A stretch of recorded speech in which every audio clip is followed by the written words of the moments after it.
Hello Year 9, this is Miss Wedge here with this week's English lesson for English Literature. This week's extract is from a play called Educating Rita by Willie Russell. This is one of my favourite plays of all time. I really enjoy it and I hope that you're going to enjoy it too. Year 9, as you can see, I've put a slide on here, just a message from me and the English team, just to check that everything's okay with you. As I've already said, this week's lesson is based on one of my favourite films, Educating Rita.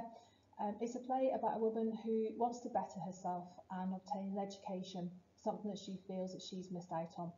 She decides to enrol on a university course in English literature and study through the Open University, and there'll be more about this later. If you imagine reading Rita's part in a Liverpudlian accent and Frank's part in a posh accent, you should get a good idea of what it sounds like. I'd like you to take care, stay safe and keep well. And this is from everybody in the English team. P.S. I often write additional comments in the notes section of the slides. Can you be sure to read these as they will help you with your work? Okay, thanks very much. Okay, Year 9, we're going to start this lesson with our fortnightly challenge, and the LI is to develop our comprehension and our writing skills. This is Text 16, Educating Rita by Willie Russell. First of all, we're going to be sorting out standard English. Year 9, people often make mistakes with word choices, spelling, punctuation, grammar or tenses.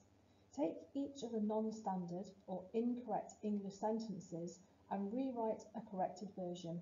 You might need to change the words.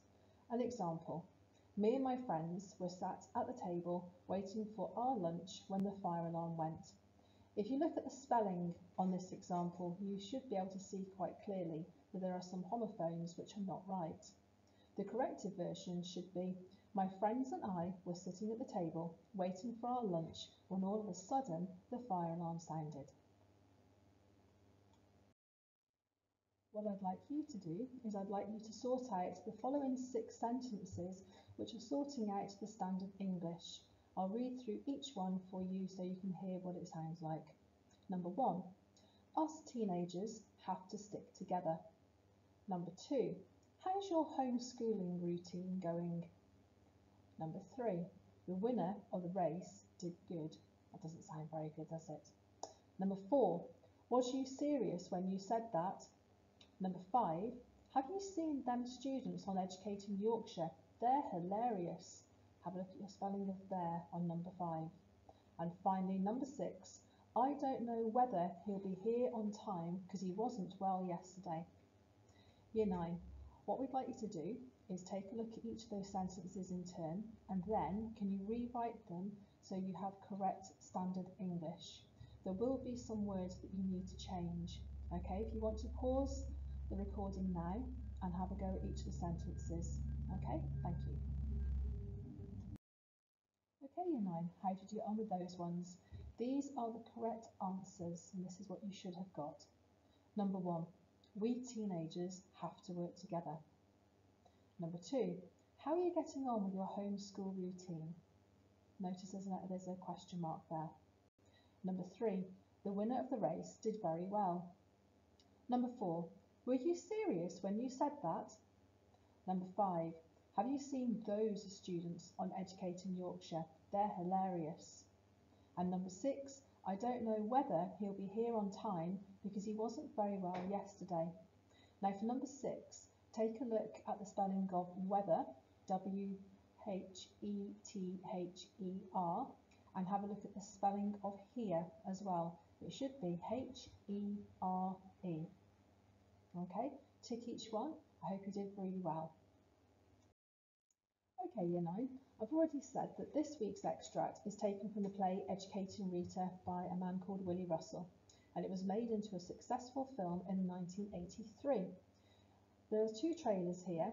I have to tell you that the first trailer is not particularly exciting and it's a little bit repetitive, and I apologise for that.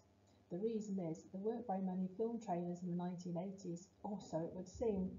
The second one is a little bit more interesting. Hope you enjoy. Year 9, The following slides contain the extract that you need to read in order to do this piece of work. Okay.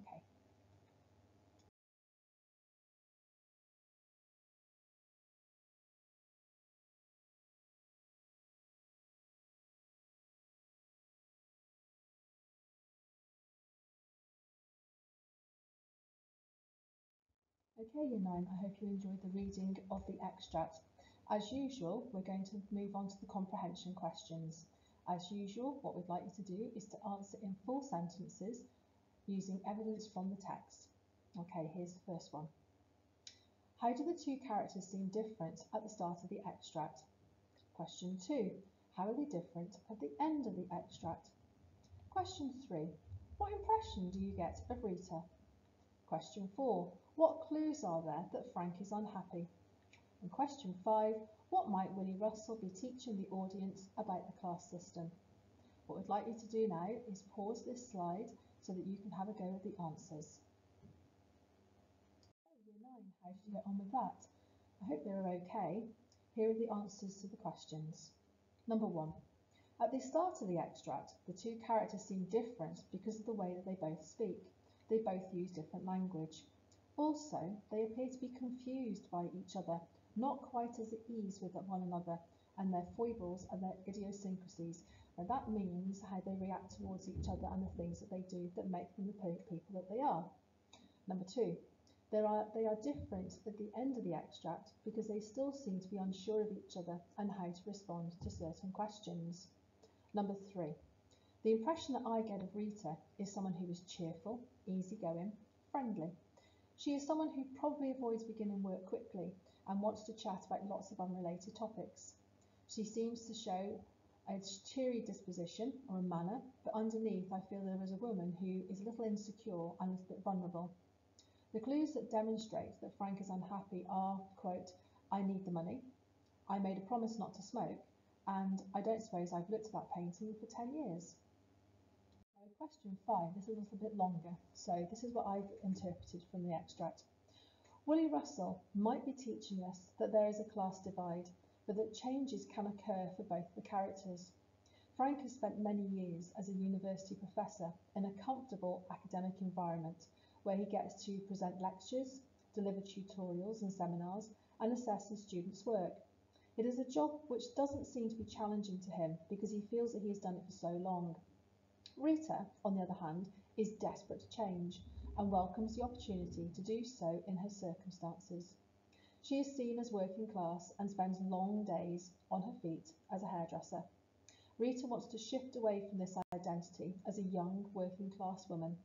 In the extract we have read, we have seen how each character is going to have some influence over the other. The idea that there is no integration between the classes is nonsense. Frank and Rita prove this. What I'd like you to do now is match a word in bold to each of the definitions, and I'd like you to memorise the words. So the words are inclusive, full, broad, sexy, provocative, and a rise in the cost of things.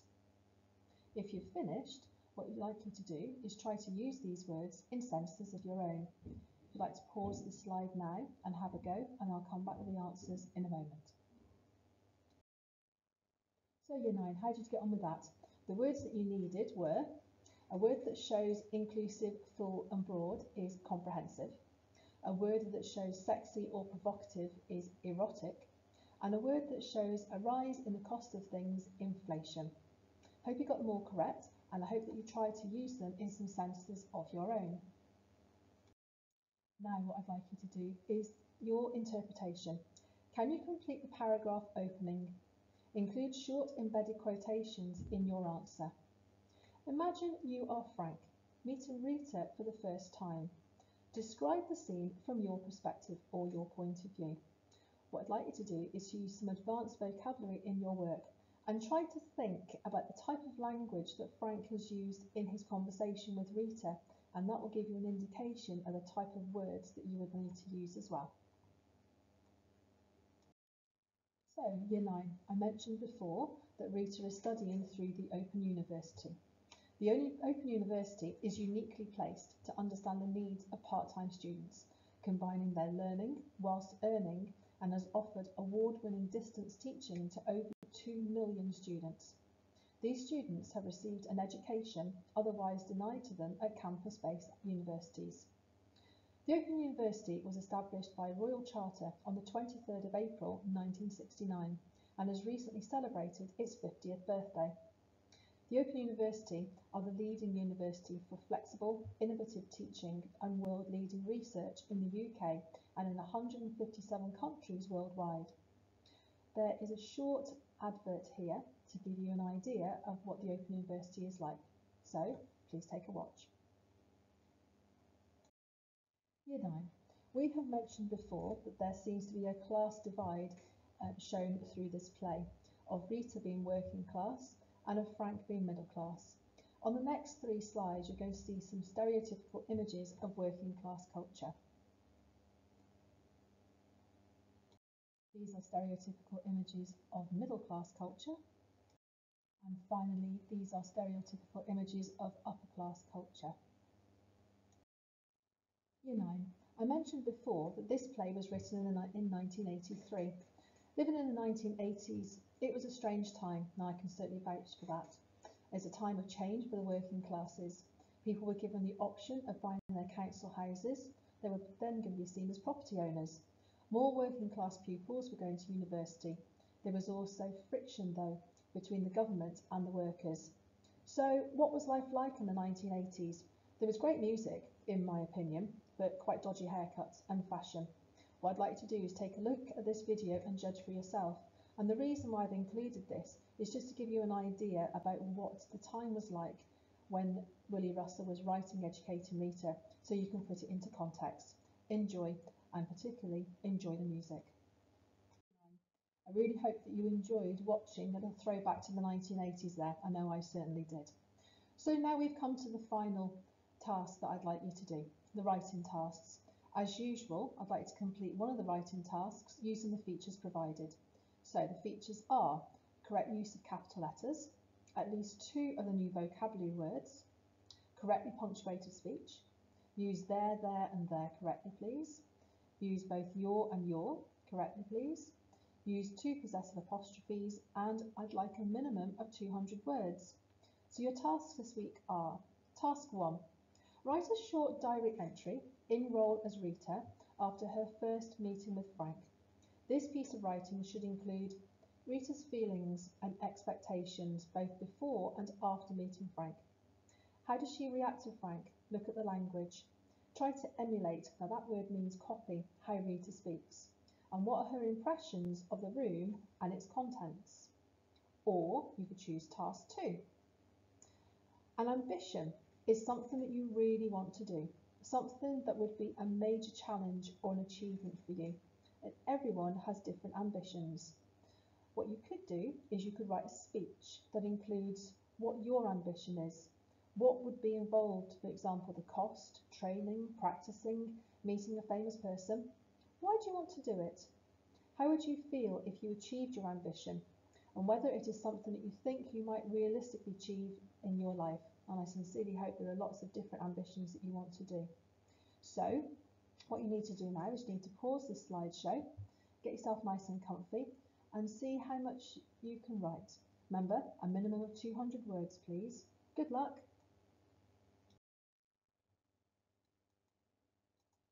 So, as usual, this slide is asking you to do some self-assessment.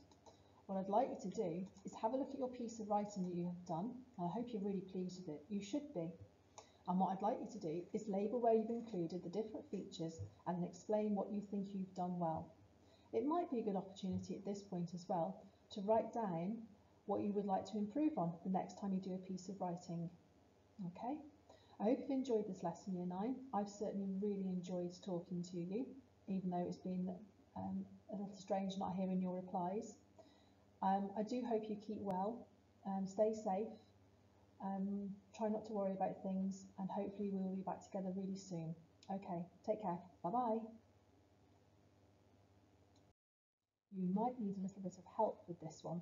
So, what to include in a speech? Well, there are different features, and this is known as a forest. So, A stands for alliteration or an anecdote. F stands for facts. O stands for an opinion. R stands for rhetorical questions or repetition. E stands for exaggeration or emotive language. S, statistics. And T stands for triples or the rule of three. Now, if you look at this slide on the right-hand side, you've got definitions for each of these techniques if you're a little bit unsure. So as usual, I've included 2 examples of how you can begin each of these pieces of work. You don't have to, but they just give you some thoughts and ideas. So an example of Rita's diary. Dear diary, oh heck, it's tonight, isn't it? My first tutorial at the university. I'm dead nervous. I don't know what to expect. What's my tutor going to be like? I know his name is Frank.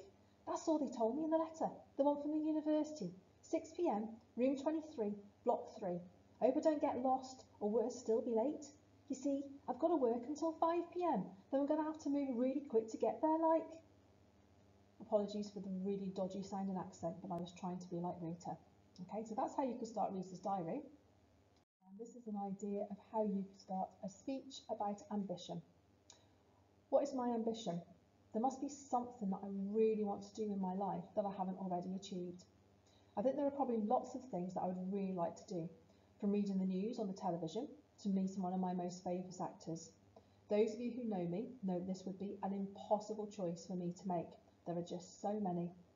I think, above all, what I would really like to do is write a book and then become a published author.